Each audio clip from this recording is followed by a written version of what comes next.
Germany just drew up a plan to fight Russia. It is 1,200 pages long. It calls for 800,000 troops, and the deadline is 2029.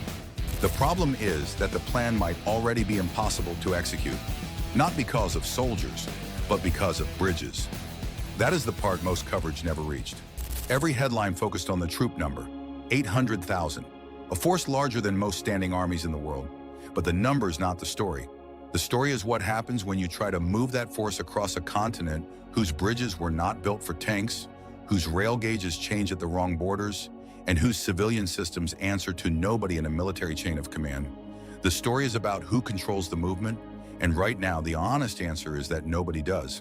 The plan had its origins in a modest gathering, a dozen German officials sitting inside a military compound in Berlin, asking a question that had felt unthinkable just a few years earlier. What do we do if Russia comes for us? That question no longer sounded paranoid by the time those meetings began. Putin had already sent tanks into Ukraine. He had already demonstrated that borders in Europe were not as permanent as the post-Cold War order had assumed. The officials in that room understood that assumptions had a price, and that Europe had been paying it ever since. What emerged from those meetings was a comprehensive blueprint covering logistics, troop numbers, deployment timelines, medical infrastructure, and the specific role Germany would play in a continental war. The headline figure is striking on its own. 800,000 soldiers. That is the number Germany believes would need to be assembled, moved, and deployed to hold the line against a Russian advance into NATO territory. And Germany is already working out how to make it happen. To understand why that number matters, you have to understand what Germany actually has to work with on its own.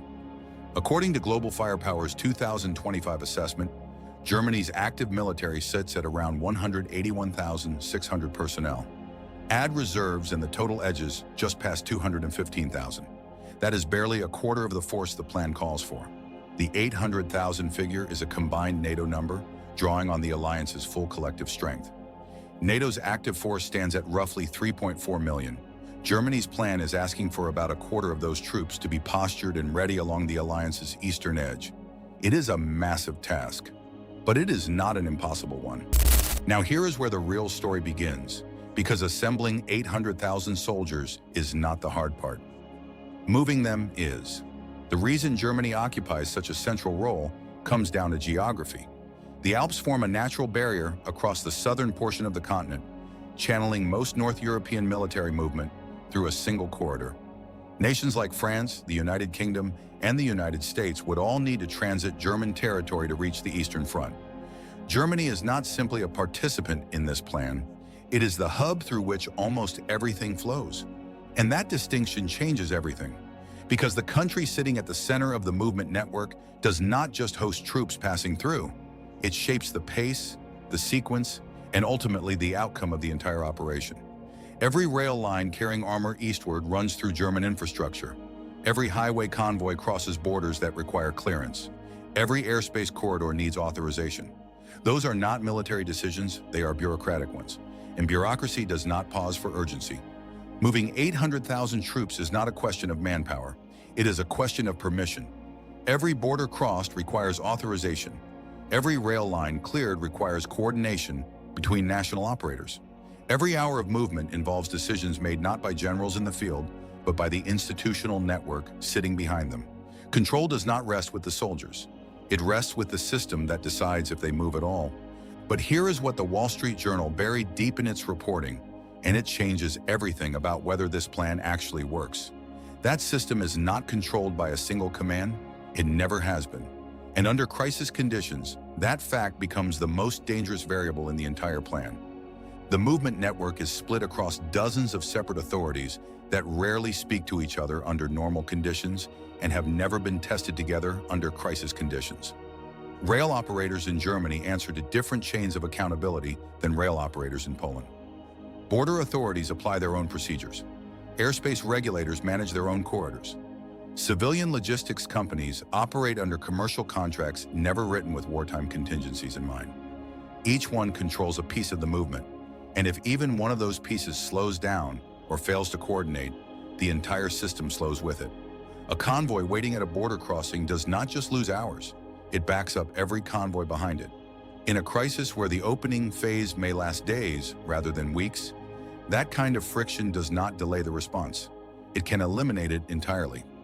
Alliance planners refer to the solution as enablement, the process of setting conditions that allow reinforcing forces to actually arrive, sustain themselves, and fight effectively.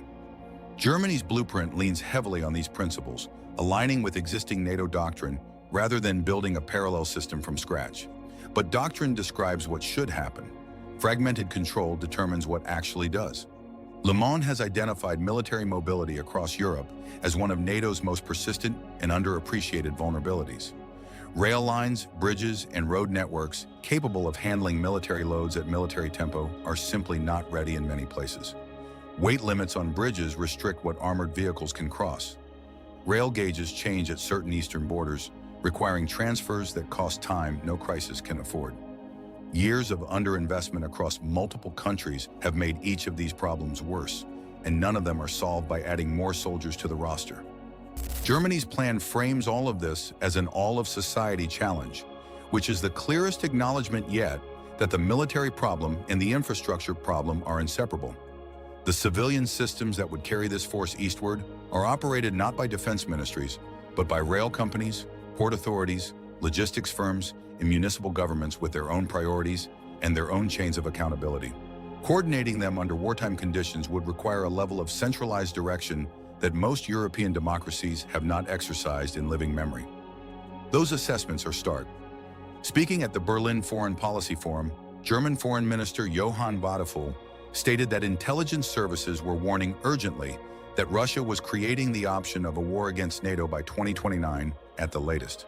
He described how Russia had geared its economy and society toward war, how it was recruiting soldiers in numbers exceeding its immediate operational needs, and how the threat to Europe was no longer distant or theoretical. His words were not diplomatic hedging. They were a direct statement of institutional alarm. The year 2029 keeps appearing in German defense discussions for a reason. German Army Chief Alfons Meis called on the country to be war-ready by that date, which in concrete terms means adding another 100,000 active soldiers to Germany's army. The manpower pool exists. Germany has around 30.9 million people assessed as fit for military service. The question is whether the political will and industrial capacity exist to mobilize it in time. And beyond mobilizing soldiers, the deeper question is whether the network that would move them can be brought under coherent control before that deadline arrives. The industrial side is already moving. Rheinmetall, Germany's largest defense manufacturer, is producing ammunition at a scale not seen in decades. A new munitions factory in Lower Saxony was expected to produce 25,000 rounds of artillery ammunition in 2025 alone. By 2027, that same facility is projected to reach 350,000 shells per year. Rheinmetall has also been running rapid deployment exercises, setting up a fully functional field camp for 500 soldiers in 14 days and dismantling it in 7. Dormitories, shower facilities, a field kitchen, armed guard posts, drone surveillance, and 5 operational gas stations. The bottleneck in this system is never the soldiers themselves. It is the support structure around them. And the speed at which that structure can be assembled determines how quickly the network functions. Here is the number most people skip past entirely. Germany's Surgeon General, Ralph Hoffmann, has projected up to 1,000 daily casualties in a conflict with Russia, not weekly, daily. His assessment is that Germany would need to dedicate around 15,000 hospital beds to military casualties while expanding its medical service well beyond its current 15,000 members. Medical infrastructure is another node in the same network, and like every other node, it depends on coordination between civilian and military systems that have never been tested together at this scale. A field hospital that cannot receive patients because the road network is blocked by a stalled logistics convoy is not a medical asset. It is a building. There is another dimension that cannot be separated from the timing of the leak. When the Wall Street Journal published its reporting, the Trump administration had recently unveiled a peace plan for Ukraine pushing for an armistice. Germany's planners understand what a ceasefire could mean. A pause in hostilities does not eliminate the threat. It gives Moscow time to rebuild stockpiles, reconstitute units, and rotate soldiers back to a rested state. The exposure of the German plan carries a message. It tells Moscow, and it tells Washington, that Europe is not standing still while the strategic situation is renegotiated. The leak, whether deliberate or not, functions as strategic communication. And strategic communication is itself a form of control, shaping what adversaries believe is possible before a single soldier moves. The plan also rests on a caveat the reporting is not resolved. It is not clear whether Germany developed this blueprint in full consultation with NATO allies or whether it was largely a Berlin-driven effort. A plan developed in isolation creates friction. Arguments over roles and command structures could slow implementation at precisely the moment speed matters most. In a network already fragmented across dozens of separate authorities, adding inter-alliance disagreement is not a complication. It is a potential paralysis. Russia's trajectory adds urgency. Putin has pushed toward an active force of approximately 1.5 million, with an overall personnel target of 2.38 million, including reserves. The 800,000 soldiers in Germany's plan would not be facing a weakened adversary. They would be facing a military that, even after absorbing extraordinary losses in Ukraine, retains the ability to mass force in ways smaller NATO members cannot match. Russia has also spent years studying the exact infrastructure vulnerabilities Germany's plan is trying to address. An adversary that understands your network attacks the nodes rather than the soldiers. And a network split across dozens of civilian and military authorities is a network with dozens of potential points of failure. Deterrence only works when the adversary believes the response will be overwhelming and fast. The question Russia is asking is not whether NATO would respond. It is whether NATO could respond fast enough, through a network reliable enough, before the opening phase of any conflict had already determined the outcome. Soldiers answer to commanders.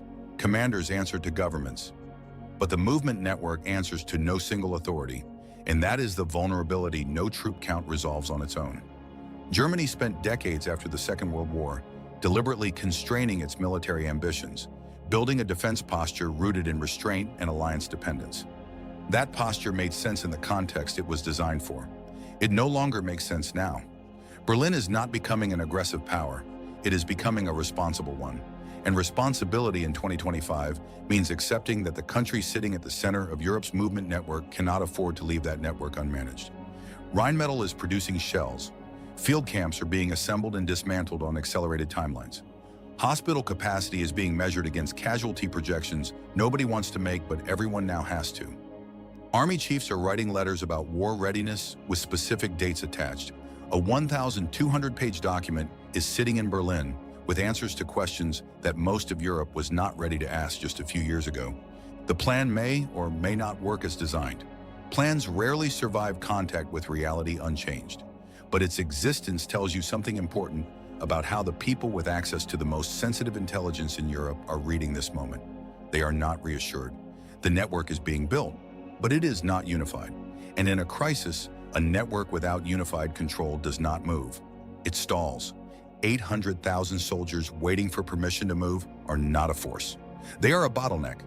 Drop a comment below and tell us where you think the weakest node actually is.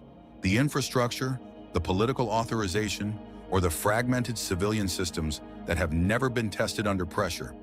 We read every response, because the real story is always about who controls the system behind the numbers. If that breakdown gives you a clearer picture of who actually controls outcomes when a crisis hits, subscribe and turn on notifications so you do not miss what we cover next. And if you know someone who thinks this story is just about troop numbers, send them this video.